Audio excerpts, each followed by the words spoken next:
Bienvenidos a Michael Tech. El día de hoy traemos un análisis del Asus Zenfone 10. En este video exploraremos todas las características de este móvil compacto y potente. Comencemos por su diseño. El Asus Zenfone 10 destaca por su tamaño compacto y su excelente calidad de construcción.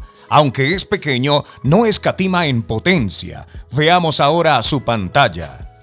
La pantalla AMOLED de 5.9 pulgadas del Asus Zenfone 10 ofrece una experiencia visual con su alta tasa de refresco de 144 Hz. La reproducción de color y el brillo son excelentes, lo que permite disfrutar del contenido en cualquier entorno.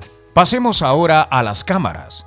El Asus Zenfone 10 cuenta con una cámara principal de 50 megapíxeles y una cámara gran angular de 13 megapíxeles. Estas cámaras capturan fotos nítidas y detalladas y el sistema de estabilización de imagen garantiza resultados suaves y sin borrosidades. En cuanto al rendimiento, el Asus Zenfone 10 es una auténtica bestia. Equipado con el potente procesador Qualcomm Snapdragon 8 Gen 2 y hasta 16 GB de RAM. Este móvil no se queda atrás en términos de potencia, ya sea para juegos exigentes o para multitarea intensiva. El Zenfone 10 ofrece un rendimiento excepcional. Además del rendimiento, el Asus Zenfone 10 también brilla en el apartado del sonido.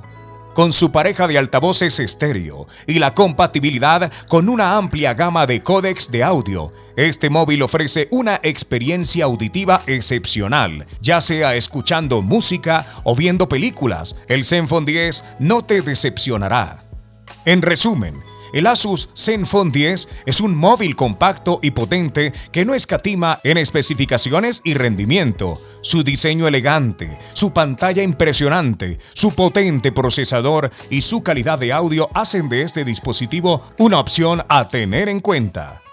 Si buscas un móvil que combine portabilidad y potencia, el Asus Zenfone 10 podría ser la elección perfecta. Gracias por haber llegado hasta el final del video. No olvides dejar tu like y activa la campanita. Nos vemos en un próximo video.